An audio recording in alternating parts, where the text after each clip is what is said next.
What's up, guys? So it's been a while since I've done a video, and I just got a package in from Japan.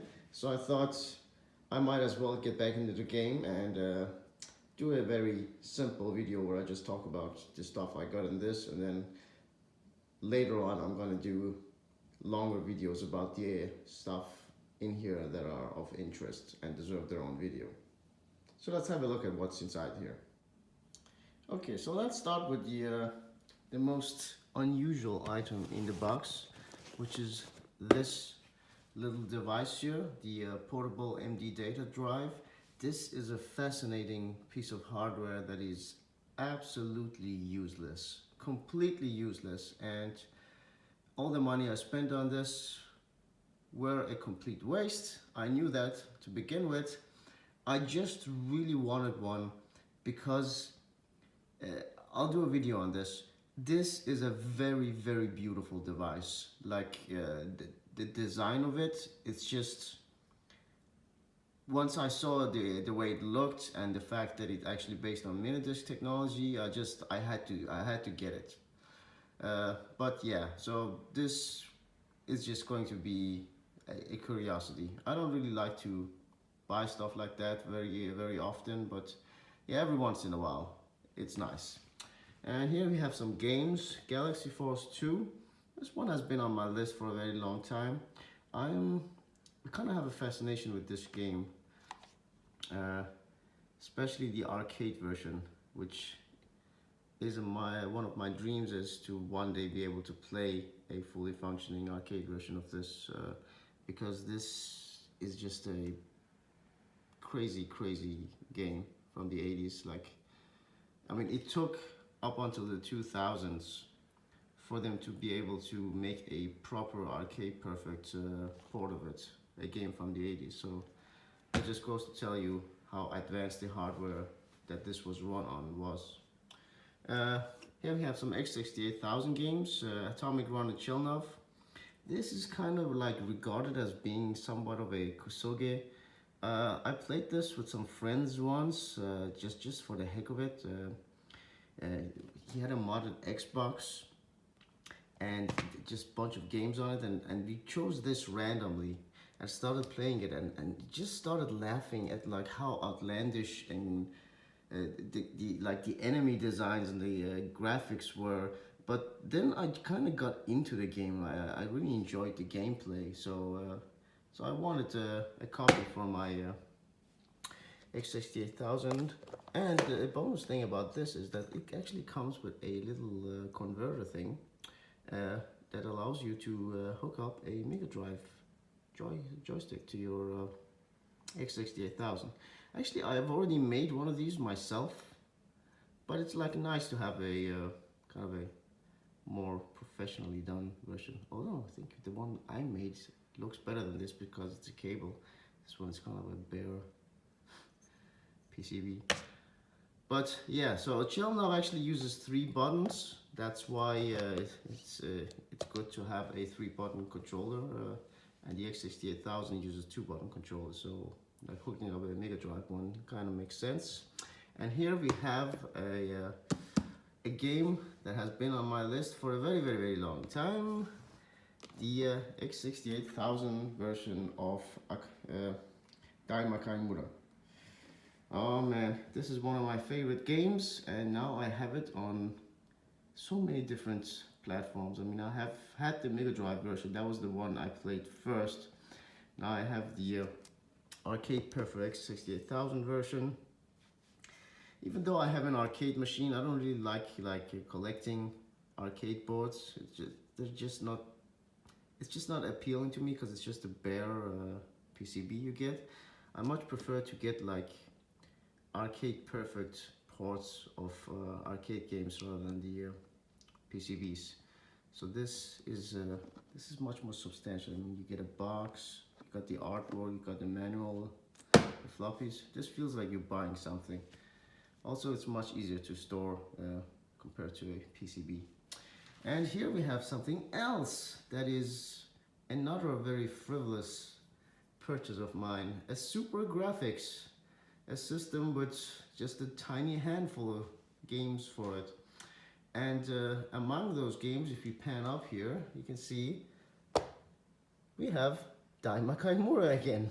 Yes, this is the best console port of this game. It is much better than the Genesis version. I mean, graphics wise, I'm not sure about the gameplay, but I can't imagine it's very bad. Yeah, for an amazingly opulent system made by NEC, God knows what they were thinking.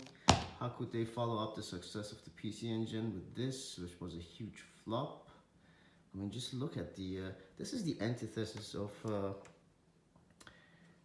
the PC Engine. Look at how huge, unnecessarily large, and like strange looking this is compared to like the core graphics, which is just tiny, high-tech looking device. And like, it's not really that much powerful than the PC Engine. It's just the PC Engine with some like extra graphics capabilities bolted on top of it. If I remember correctly, the CPU is not really stronger or anything. So this is not really a successor system, more than it's kind of like an upgrade of the PC Engine, and this backwards compatible. And for some reason, this game was included in the auction for this. And I don't actually have a version of, a copy of Gradius for PC Engine, so I'll take it. Why not? It's a very difficult game though. I doubt I'll ever be able to finish Gradius. I don't really have the patience or the skills for shmups, even though I own too many of them. And here, we have another interesting thing. Yes, yet another revision of FM Towns. This is getting ridiculous. Why do I have so many different revisions of FM Towns? A system with so few games worth playing. Because the different revisions are so interesting. I mean, like no other Japanese PC system has been shrunk down to console size. Not the X68000, not the PC98, not the PC88. So this system has always fascinated me, and I've always wanted the Model 2 of the Marty, the black or the grayish one with the yellow button. I just think it looks so much better compared to like this beige. I just hate beige. It's the ugliest color for like consumer electronics. Yeah, this is basically just, if you go over here and take a look at my good old all-in-one FM Towns here, this has the exact same hardware inside it as this. It's the 386 SX, and well, the FM Towns Marty does have some disadvantages. Like for example, you only get S-video output with this, whereas like the proper FM Towns, you can get RGB. I'm sure you can mod this to get RGB out, but I'm not gonna be arsed to do that. And actually, if you pan down, we'll see, whoa, what's this? Another FM Towns Marty. Yeah, these were going for a okay price, so I thought, they were both untested, so I thought, okay, I'll buy two. If one works and the other doesn't, I'll try and fix one. At least I'll have one working, or maybe I can just swap parts until I have one functioning unit. If they both work, I'll just sell one of them. And yeah, use the profit to buy some other stuff. Interesting hardware. Or who knows, maybe sell them both and then use the money to buy the model that I actually want, which is the Model 2 FM Towns. The only difference between this and the Model 2 is the color. Like some people think, maybe it runs faster or something like that, but so far as I've read, that's been debunked. It's just a cosmetic change, but because color variations are popular with collectors, or I don't know. For some reason, the Model 2 costs a lot more and is more difficult to get than this. These are much more abundant. Maybe that's it. But I want the Model 2. It's a much better looking device. And then the creme de la creme, or the piece de resistance of this shipping is, yes, ladies and gentlemen, I have now every single Japanese PC system that I wanted to have, I wanted to own.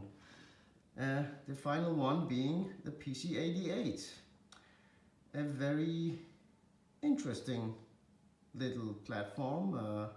If you are interested, maybe not so much if you're interested in games, in playing games, more like the history of Japanese games, because this was a very important system for Japanese PC developers to experiment on, and yeah, a lot of innovation happened on this platform, even though this platform was very weak and just was not suited to gaming, but that never stopped people before, so it was used as a gaming platform.